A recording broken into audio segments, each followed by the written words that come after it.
अगर तुम solo levelling का सीजन 2 देख चुके हो तो मैं तुम्हें उसके आगे की स्टोरी सुनाता हूँ। मैं इसकी पूरी स्टोरी को कवर कर रहा हूँ और ये उसका पार्ट 2 है। अगर तुमने इसका पार्ट 1 नहीं देखा है तो लिंक इन डिस्क्रिप्शन बॉक्स। और अब हम आगे की स्टोरी कंटिन्यू करते हैं। जैसा कि मैंने तुम्हें पार्ट 1 में बताया था कि जापान के अंदर एक एस रैंक डंजन खुल चुका है, लेकिन वो लोग उसको बंद नहीं कर सकते क्योंकि उनके पास एस रैंक हंटर्स की कमी है। क्योंकि जीजू आइलैंड के दौरान चींटियों ने उनके गाल पे चुम्मी कर दी थी तो बेचारे टपक गए। तो ये जापान वाले एक और एस रैंक हंटर के पास आए होते हैं उसकी हेल्प के लिए, लेकिन वो इन लोगों से बहुत ज्यादा पैसे चार्ज कर रहा होता है, 10 मिलियन पर डे। इतनी दिहाड़ी मुझे दे दो, मैं पर्दा बन के डंजन के सामने खड़ा हो जाऊं, एक मक्खी को भी अंदर ना घुसने दूंगा। वो लोग इस बंदे को हायर कर लेते हैं और इस बंदे का नाम होता है यूरी ऑरलॉव। लोग उससे पूछते हैं कि क्या आप उस गेट को बंद कर पाओगे, तो वो कहता है कि मैं अपने मैजिक का यूज करूंगा। एक्चुअली उसका प्लान ये था कि वो अपने मैजिक से एक बैरियर को क्रिएट कर देगा और वो बैरियर आसपास के मैजिक क्रिस्टल से माना को एब्जॉर्ब करेगा, जिससे कि वो और भी ज्यादा स्ट्रॉन्ग हो जाएगा। जो जापान का ये वाला बंदा है वो बता रहा होता है कि जापान के अलावा और भी कंट्रीज में काफी सारे एस रैंक डंजन्स खुल रहे हैं, जैसे कि यूएस, यूके, इंडिया। इनकी बातचीत के बीच में अचानक से डंजन का गेट टूट जाता है और उसके अंदर से निकलता है एक मॉन्स्टर। वहीं दूसरी तरफ जिन्वू अभी अभी डबल डंजन को क्लियर करके आ रहा होता है और वहीं ये बंदा जिन्वू से पूछता है कि तुम्हें कैसे पता कि यहाँ पर एक डबल डंजन था, तो जिन्वू कहता है क्योंकि वो मुझे बुला रहा था। और फिर से चाहिन जी पूछ रही हैं कि जिन्वू जी क्या आप ठीक हो। वो सीधा चाहिन की बाहों में मिलता है और ये लौंडा बेहोश होने के बाद पूरे 3 दिन तक सोया है। नींद से उठने के बाद जिन्वू जिन्हो से पूछता है कि जापान के अंदर जो एस रैंक डंजन खुला था उसका क्या हुआ। अब सीन दोबारा शिफ्ट होता है उसी एस रैंक डंजन पे। उस डंजन गेट से निकला होता है एक जाइंट। यूरी कहता है कि this will be easy PG. Giant be like oh really. Yuri तो मर गया। अब सीन दोबारा आता है जिन्वू पे, जो कि सोच रहा होता है कि जो डंजन जापान में खुला है उसकी वजह से पूरे एशिया के ऊपर खतरा हो सकता है। जिन्वू सोचता है कि उसे वहां जाना पड़ेगा, लेकिन तभी वहां पे जिन्हा आ जाती है और वो जिन्वू को रोक लेती है। वो कहती है कि वहां मत जाना, वो बस उसकी केयर करती है। तभी जिन्वू के पास एक गाड़ी आती है और वो उसे अपने साथ ले जाती है। जिन्वू जाके मिलता है जिन्हो के बाप से। जिन्हो का बाप जिन्वू को बताता है कि उसको भी वही बीमारी है जो उसकी मदर को थी, इटर्नल स्लम्बर। तो वो जिन्वू से पूछता है कि तुम्हारी मदर की इलनेस कैसे ठीक हो गई, क्या तुम मुझे बता सकते हो कि इसको कैसे क्योर करना है। तो जिन्वू कहता है नहीं।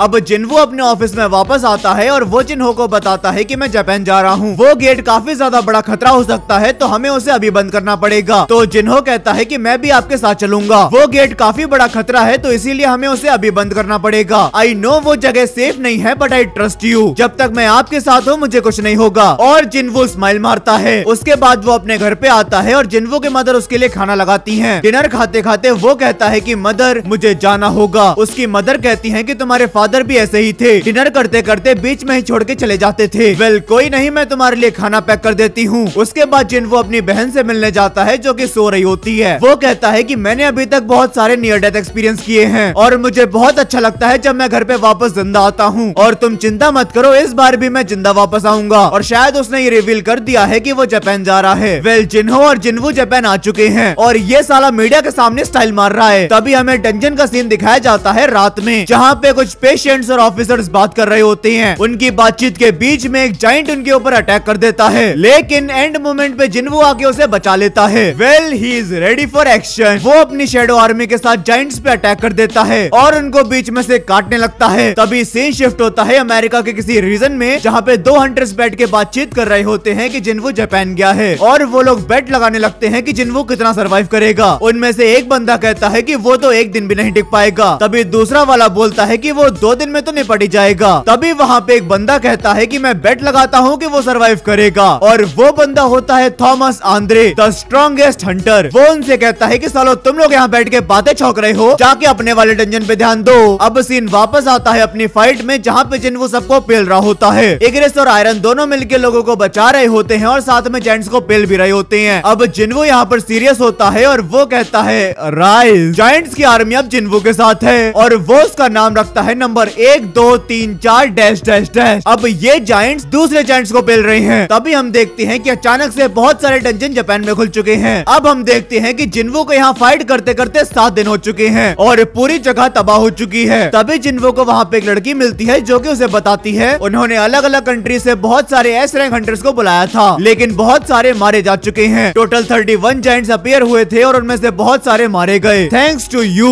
उन सभी जायंट्स को ठिकाने लगा दिया गया है और अब बचा है तो सिर्फ एक जाइंट। तो अब जिन्वो अपने सभी सोल्जर्स को असेंबल करता है। इग्रिस की एंट्री होती है, बीरू की एंट्री होती है और ऑलमोस्ट सभी वहां पे आ जाते हैं। और उसके बाद वो बोलता है charge, and with this all of them are ready to attack. उस बचे हुए जाइंट को इग्रिस, बीरू और जिन्वो तीनों मिलकर हरा देते हैं। और भाई साहब बीरू तो उसकी आंखों के अंदर घुस चुका है, वो उसको अंदर से फाड़ रहा है। अब जिन्वो को लग रहा था कि वो आखिरी जाइंट ही डंजन का बॉस था, लेकिन वो नहीं था। इसका मतलब रेड अभी तक खत्म नहीं हुई है। तभी अचानक से गेट में एक हलचल होती है और वो गेट उस जाइंट की बॉडी को एब्जॉर्ब करने लगता है। जिन्वो उस गेट के अंदर जाके देखता है कि एक्चुअली वहाँ पे हो क्या रहा है, किसी की हंसी। हम देखते हैं कि वहाँ पे एक बंदा है जो कि बहुत सारी चेन से बंधा हुआ है और वो जिन्वो से कुछ बातें कहता है। वो कहता है कि तुम मेरी चेन्स खोल दो, उसके बदले में मैं तुम्हें ये बताऊंगा कि रूलर्स क्या प्लानिंग कर रहे हैं और ये बात मोनार्क्स को पता होनी चाहिए। अब जैसा कि हमें पता है कि जिन्वो एक शैडो मोनार्क है, वो बताता है कि रूलर्स मुझे यूज कर रहे हैं उस वॉर के फाउंडेशन के लिए जो आने वाली है। रूलर्स मोनार्क्स के एंशिएंट एनिमीज हैं। तुम भी एक मोनार्क हो और मैं भी एक मोनार्क हूँ, लेकिन इस वक्त तुम रूलर्स और मोनार्क्स दोनों की नजरों में हो और तुम्हारे अंदर अभी भी इतनी पावर्स नहीं है कि तुम रूलर्स और मोनार्क्स दोनों से फाइट कर सको। तुम सबको एक साथ नहीं हरा सकते, लेकिन अगर तुम मेरी हेल्प करते हो तो मैं तुम्हारी हेल्प करूंगा। जिन्वो को उस पे भरोसा नहीं होता तो वो जिन्वो के सिस्टम पे एक नोटिफिकेशन भेजता है जो कि कुछ प्लेज ऑफ ऑनेस्टी डील के बारे में होती है। जिन्वो उसे एक्सेप्ट कर लेता है और फिर उसे पता चलता है कि जब तक वो उसके साथ एक कॉन्ट्रैक्ट में है, उन दोनों में से कोई भी एक दूसरे से झूठ नहीं बोल सकता। जिन्वो उसे फ्री करने से पहले पूछता है कि मोनार्क्स हमारे ऊपर वो मॉन्स्टर्स क्यों भेज रहे हैं। तो वो बताता है कि जैसा कि मैंने तुम्हें बताया था कि मोनार्क्स एक वॉर के लिए प्रिपेयर कर रहे हैं और वो तुम्हारे वर्ल्ड को एक बैटलफील्ड में तब्दील करना चाहते हैं ताकि वो मोनार्क्स के साथ में दोबारा फाइट कर सकें। और वो तुम्हारे वर्ल्ड में मॉन्स्टर्स भेज रहे हैं ताकि तुम्हारे वर्ल्ड में मैजिकल एनर्जी को इंट्रोड्यूस किया जा सके। वो बताता है कि एक ऐसी पावर जो नेचुरली एग्जिस्ट नहीं करती, उसको क्रिएट करने का सबसे बेस्ट तरीका है उन लोगों का खून यूज करना जिनके पास वो ऑलरेडी है। रूलर्स ने डिसाइड किया कि वो उन लोगों का खून यूज करेंगे जिनको उन्होंने पकड़ा है। उनके खून से नए हंटर्स और सोल्जर्स बनाएंगे। तुम्हारे वर्ल्ड में मैजिकल एनर्जी बढ़ती जा रही है और उसका सोर्स है वो मॉन्स्टर्स। और रूलर्स ऐसा इसलिए कर रहे हैं ताकि वॉर के इम्पैक्ट से कुछ ह्यूमैनिटी सर्वाइव कर सके। कुछ टाइम में जिस वर्ल्ड में तुम रहते हो वो एक वॉर में तब्दील होने वाला है। तो जिन्वो क्वेश्चन करता है कि रूलर्स मुझे टारगेट क्यों कर रहे हैं। तो जायंट किंग बताता है कि जो पावर तुम्हारे अंदर है वो पावर तुम्हारी नहीं है और जो पावर तुम्हारे अंदर है उस पावर के असली ओनर ने मोनार्क्स को धोखा दिया था, इसलिए अब तुम मोनार्क्स और रूलर्स दोनों के एनिमी हो। लेकिन अगर तुम मुझे यहाँ से फ्री कर देते हो तो मैं प्रॉमिस करता हूँ कि मैं तुम्हारी साइड रहूंगा। तो जिन्वो कहता है कि अगर मुझे तुम्हें अपनी ही साइड करना है तो क्यों ना मैं तुम्हें अपना शैडो सोल्जर बना लूं। तो जायंट किंग बताता है कि रूलर्स और मोनार्क्स दोनों के पास ही स्पिरिचुअल बॉडीज होती हैं। इसका मतलब अगर तुम मुझे मार भी दोगे तो मेरी पूरी बॉडी डिस्ट्रॉय हो जाएगी और तुम मुझे अपनी शैडो नहीं बना पाओगे। तो जिन्वो उसको फ्री करने के लिए रेडी हो जाता है, लेकिन कुछ तो ऐसा है जो उसे ठीक नहीं लग रहा है। जिन्वो कहता है कि तुम मेरी साइड हो, लेकिन क्या तुम ह्यूमैनिटी की साइड भी हो? तुम एक मोनार्क हो और तुम्हारे अंदर से वो आवाज आती रहेगी, तो तुम्हारा जिंदा रहना डेंजरस है। जिन्वो उस पे अटैक कर देता है और मारने से पहले उसके कुछ वर्ड्स होते हैं। जब तुम्हारे वर्ल्ड में वॉर होगी तो तुम्हारा वर्ल्ड एक बैटलफील्ड में तब्दील हो जाएगा और चीजें बहुत ज्यादा इंटेंस हो जाएंगी। I hope everything you wish to protect will burn into ashes. और उसके बाद जिन्वो किंग ऑफ जेंट्स को मार देता है और इस कंप्लीट फाइट के बाद जिन्वो का लेवल 122 पहुंच जाता है। अब सीन शिफ्ट होता है एक बंदे के ऊपर जिसका नाम है क्रिस्टोफर रीड्स, जो कि एक नेशनल लेवल हंटर है और उनके पास आई होती है मिस सेलनर और वो डायरेक्टर। क्रिस पूछता है कि ऐसी क्या चीज है जो तुम्हें मेरे दरवाजे पे ले आई। तो वो लोग बोलते हैं मिस्टर क्रिस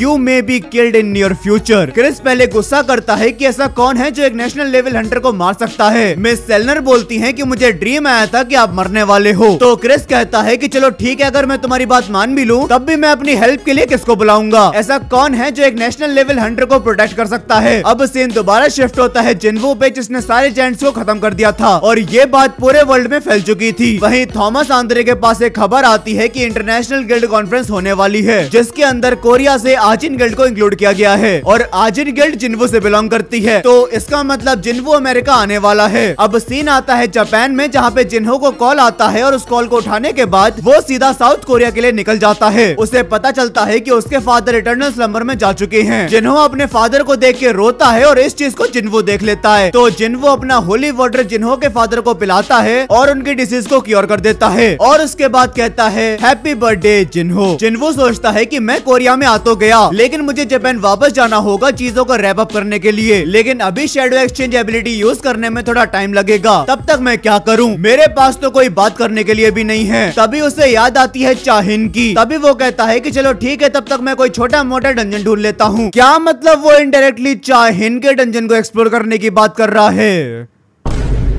वेल अब सीन शिफ्ट होता है क्रिस्टोफर रीड्स पे, जो कि अपने रूम में सो रहा होता है और उसको अपने घर में कोई हलचल महसूस हो रही होती है। तो वो चेक करने का ट्राई करता है और उसके सामने कुछ लोग आते हैं जो कि उस पे अटैक कर देते हैं। वो उनसे फाइट बैक करने का ट्राई करता है लेकिन बिल्डिंग में आग लग जाती है। और अब सीन दोबारा शिफ्ट हो जाता है जिन्वू पे, जो कि बैठा होता है और उसके पास में एक और बंदा बैठा होता है जो कि होता है एडम वाइट। और वो जिन्वू को बताता है कि एक नेशनल लेवल हंटर है जिसका मर्डर हो चुका है और वो है क्रिस्टोफर रीड्स। और इस कांड का मेन सस्पेक्ट है ये बंदा। और उस सस्पेक्ट की फोटो देखने के बाद जिन्वू बहुत गुस्से में आ जाता है। वो एडम को अपनी पावर से पकड़ लेता है क्योंकि वो बंदा एक्चुअली जिन्वू का बाप है। एडम वाइट उसको समझाने की कोशिश करता है कि ऐसा कुछ भी नहीं है, फलाना ढिमकाना, और फिर जिन्वू उसको छोड़ देता है। अब हमें दिखाया जाता है कि उसी कॉन्फ्रेंस की तैयारी वगैरह चल रही होती है और कोरिया से आजिन गिल्ड, जो कि जिन्वू की गिल्ड है, उसको सिलेक्ट किया गया है। वहीं हमें पता चलता है कि एक चाइनीज हंटर है जिसका नाम है लियू ज़ीगैंग। वो जिन्वू के अंदर काफी ज्यादा इंटरेस्ट शो कर रहा है। वो जिन्वू के बारे में चीजें जानना चाहता है। वहीं दूसरी तरफ थॉमस आंद्रे, जो कि एक नेशनल लेवल हंटर है, वो डोंगसो को बता रहा होता है कि जब जिन्वू अमेरिका आए तो उससे कोई भी पंगे नहीं लेने हैं। अब जिसको याद नहीं है, मैं तुम्हें बता दूं कि सीजन 1 के अंदर जिन्वू ने डोंगसो के भाई को मार दिया था। तब से वो जिन्वू से बदला लेना चाहता है और यहाँ पर थॉमस आंद्रे को पता है कि सन जिन्वू किस लेवल की पावर होल्ड करता है, तो इसीलिए वो डोंगसो को रोक रहा है। अब गुस्सा तो उसे बहुत आ रही है लेकिन उसे एक नेशनल लेवल हंटर की बात माननी पड़ेगी। अब हमें दिखाया जाता है कि जिन्वू अमेरिका आ चुका है और लोग उससे बात करना चाहते हैं क्योंकि वो यहाँ पर ऑलरेडी बहुत पॉपुलर है। तभी जिन्वू को वहाँ पे फिर से मिलता है एडम वाइट, जो कि कहता है कि लास्ट टाइम मैंने आपको बताया था कि हमारी कंट्री का एक नेशनल लेवल हंटर था जिसको मार दिया गया है, उसका नाम था क्रिस्टोफर रीड्स, और अब हम उसके लिए एक रिप्लेसमेंट ढूंढ रहे हैं। तो क्या आप हमें ज्वाइन करना पसंद करोगे? उसके बदले में हम आपको कामिश का एक स्टोन देंगे, जो कि पहला एस रैंक डंजन का बॉस था और ड्रैगन कामिश बहुत पावरफुल था। तभी जिन्वू कहता है कि मुझे कामिश की बॉडी के पास लेके चलो। तो एडम वाइट अपने हायर अप से बात करता है और वो लोग उसको कामिश की बॉडी के पास लेके जाते हैं। तभी जिन्वू कामिश की बॉडी के सामने खड़ा होता है और उससे बोलता है अराइज। पहली बार में तो फेल हो जाता है लेकिन दूसरी बार में वो जिंदा हो जाता है। जिंदा होने के बाद जिन्वू से बात करता है। वो उसे king of the dead shadow monarch करके बुलाता है और कामिश बताता है कि पहले वो ड्रैगन एम्परर का सर्वेंट था और उसको हम लोग the king of berserk dragon, the monarch of destruction भी बोलते हैं। तभी कामिश कहता है कि उसे जाना पड़ेगा, ऐसा इसलिए क्योंकि वो बहुत टाइम पहले मर चुका था, इसीलिए एक्सट्रैक्शन सही से नहीं हो पाया है। लेकिन वो जाते जाते जिन्वू को बताता है कि तुम्हारे वर्ल्ड में 4 ह्यूमन बींग्स हैं जिनके पास रूलर्स की पावर है, तो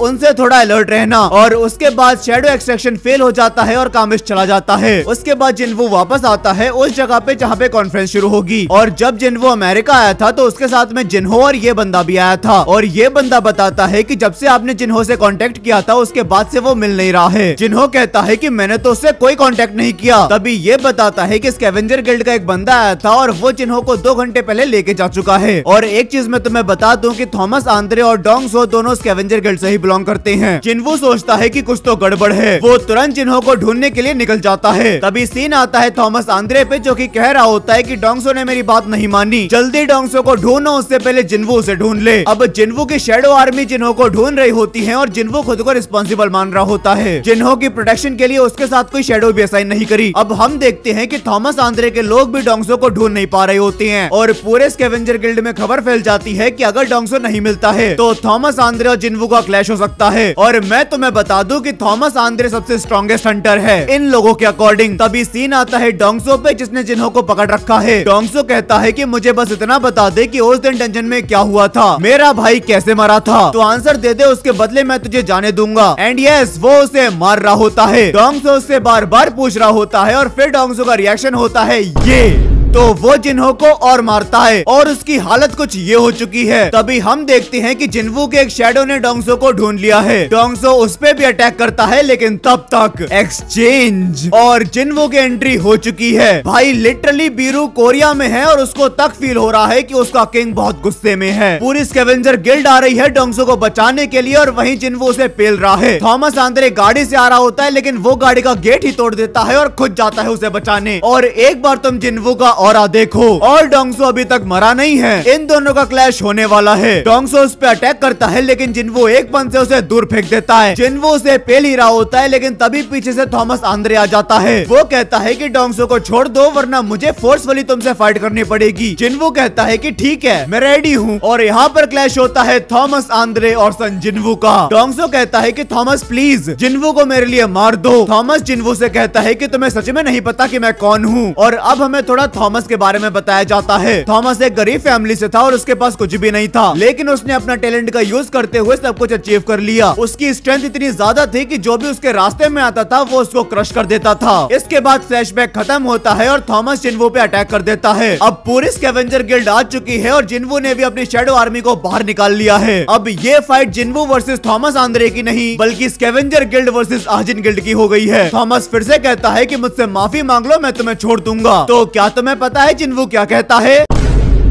और इसी के साथ फाइनली इनकी वॉर स्टार्ट होती है। थॉमस आंद्रे सोच रहा होगा कि मैं तो सबसे स्ट्रॉन्गेस्ट हंटर हूँ, तो मुझे तो कोई हरा ही नहीं सकता। अब एक चीज मैं तुम्हें बता दूं कि थॉमस आंद्रे के अंदर एक रूलर की पावर छुपी हुई है। अब वो फिर से सोच रहा होगा कि मैं तो अपनी रूलर वाली पावर यूज करूंगा और मुझे तो कोई हरा ही नहीं पाएगा।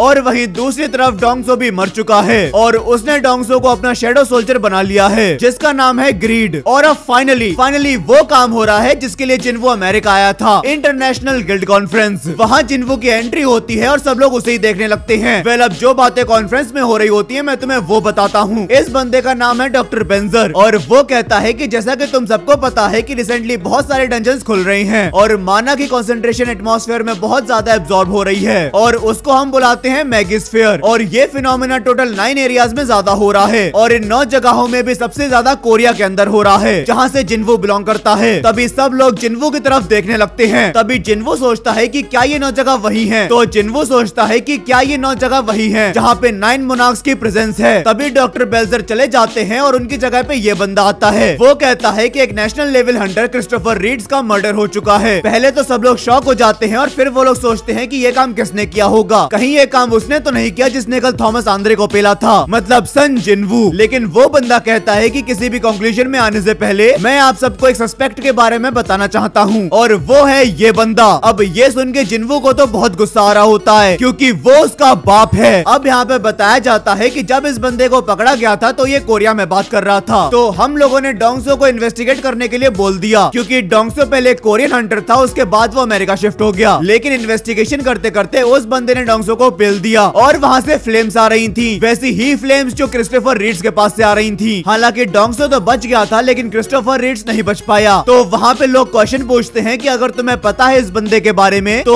इस बंदे की आइडेंटिटी को सीक्रेट क्यों रखा जा रहा है? तो वो होस्ट कहता है क्योंकि इस बंदे का रिलेशन किसी ऐसे बंदे के साथ में है जो कि इस वक्त इसी रूम में प्रेजेंट है। तो वो चाइनीज हंटर जिसका नाम है लियू ज़ीगैंग वो डायरेक्ट सवाल पूछता है। वो पूछता है कि उस मॉन्स्टर का क्या रिलेशन है सन जिन्वो के साथ। तो होस्ट के पास में कोई ऑप्शन नहीं होता और उसे बताना पड़ता है। वो बताता है कि ये सस्पेक्ट जिन्वो का बाप है। ज़ीगैंग जिन्वो से पूछता है कि क्या करोगे अगर दुनिया के सारे हंटर्स उसको हंट करने लगे? तो जिन्वो कहता है कि अगर वो एक मॉन्स्टर हुआ तो मैं उसको खुद हंट करूंगा, लेकिन अगर वो मेरा बाप है तो मैं उसको प्रोटेक्ट करूंगा, भले उसके लिए मुझे पूरी दुनिया के अगेंस्ट जाना पड़े। और इसी के साथ कॉन्फ्रेंस खत्म हो जाती है। उसके बाद एक बैंक्वेट होता है जहाँ पे जिन्वो को ज़ीगैंग फेस टू फेस मिलता है। वो उससे हाथ मिलाता है और फिर चला जाता है। उसके बाद जो उस कॉन्फ्रेंस का होस्ट था, मतलब वो डायरेक्टर, वो जिन्वो से कहता है कि हमें आपसे कुछ बात करनी है। तो वो जिन्वो को लेके जाता है और वो उसे मिलाता है मिस सेलनर से। वो बताती है कि उनको सपने आ रहे हैं कि टॉप रैंकिंग हंटर्स को हंट किया जा रहा है। उसने क्रिस्टोफर रीड्स को भी इस चीज के लिए वार्न किया था लेकिन उन्होंने उनकी बात नहीं मानी। तो उसने सोचा कि वो अपनी एबिलिटीज का यूज करेगी ये जानने के लिए कि एग्जैक्टली उसके ड्रीम में है कौन। तभी जिन्वो कहता है कि क्या तुमने वही पर्सन मेरे अंदर भी देखा था? तो तुमने क्या देखा था मेरे अंदर, बताओ मुझे। तो मिस सेलनर कहती है कि तुम्हारे अंदर एक लिमिटलेस पावर थी जो कि मुझे वापस जाने के लिए कह रही थी। तो जिन्वो सोचता है कि मोनार्क्स या रूलर दोनों में से कौन है जो टॉप रैंकिंग हंटर्स को हंट कर रहा है। अगर मेरे अंदर और मिस सेलनर के ड्रीम के अंदर सेम पावर आ रही है तो इसका मतलब वो मोनार्क्स हैं। तो वो लोग कहते हैं कि हम चाहते हैं कि आप टॉप रैंकिंग हंटर्स को बचाने में हमारी हेल्प करो। ऑफ कोर्स हम लोग ये काम आपसे फ्री में नहीं करवाएंगे, उसके बदले में आप जो चाहोगे आपको मिलेगा। वो हंटर्स ऐसे हैं जिन्होंने इस दुनिया को सेफ रखा है, लेकिन अब हंटर्स को ही हंट किया जा रहा है तो उनको सेफ कौन रखेगा? वेल जिन्वो यहाँ पे मना कर देता है क्योंकि उसे एग्जैक्टली पता नहीं है कि वो किसके अगेंस्ट फाइट कर रहा है, लेकिन वो एडम वाइट से उन हंटर्स की लिस्ट मांग लेता है जिनको प्रोटेक्ट करना है। अब वो बैंक्वेट शुरू होता है और एडम वाइट उस लिस्ट को लेके आता है। पहले पे होता है थॉमस आंद्रे, दूसरे पे होता है वो चाइनीज हंटर लियू ज़ीगेन, तीसरे पे होता है क्रिस्टोफर रीड्स और चौथे पे होता है सिद्धार्थ बच्चन। एक्चुअली ये इंडियन हंटर है। और उसके बाद 5वें 6वें 7वें पे डैश डैश डैश। और फिर यहाँ पे जिन्वो अपनी शैडो आर्मी को सभी हंटर्स के पास में असाइन कर देता है। तभी उसी बैंक्वेट में जिन्वो से मिलने थॉमस आंद्रे आता है और वो जिन्वो से कहता है कि तुम्हारे पास पावर थी कि तुम मुझे और मेरी पूरी गिल्ड को एक बार में खत्म कर सकते थे, लेकिन तुमने नहीं किया। स्कैवेंजर गिल्ड का हर एक बंदा सही सलामत है। तो इसी बात के लिए थॉमस आंद्रे उसे थैंक यू बोल के चला जाता है। उसकी सेक्रेटरी जिन्वो से कहती है कि वो आपको एक गिफ्ट देना चाहते हैं। तो पहले तो जिन्वो मना करता है, लेकिन फिर वो कहता है कि उसे एक डैगर की नीड है और उसी के साथ जिन्वो सोच रहा होता है कि अगला अटैक किस हंटर पे होगा। तभी सीन शिफ्ट होता है और हम देखते हैं कि मिस्टर गो अपने ऑफिस में बैठे हुए हैं और उनके सामने एक बंदा आता है। मिस्टर गो पूछते हैं कि तुम कौन हो? तो वो बंदा एक रूलर से बात करता है जो कि मिस्टर गो के अंदर होता है। इसका मतलब मिस्टर गो भी एक रूलर की पावर यूज कर रहे हैं। इसका मतलब मिस्टर गो भी एक रूलर के वेसल हैं। बाय द वे ये बंदा मोनार्क ऑफ फ्रॉस्ट है और वो मिस्टर गो पे अटैक कर देता है और मिस्टर गो भी फाइट बैक कर रहे होते हैं और थोड़ी बहुत टक्कर दे रहे होते हैं। और ये बात मिस्टर गो को भी पता है कि वो काफी ज्यादा बूढ़े हो चुके हैं, तो इसी वजह से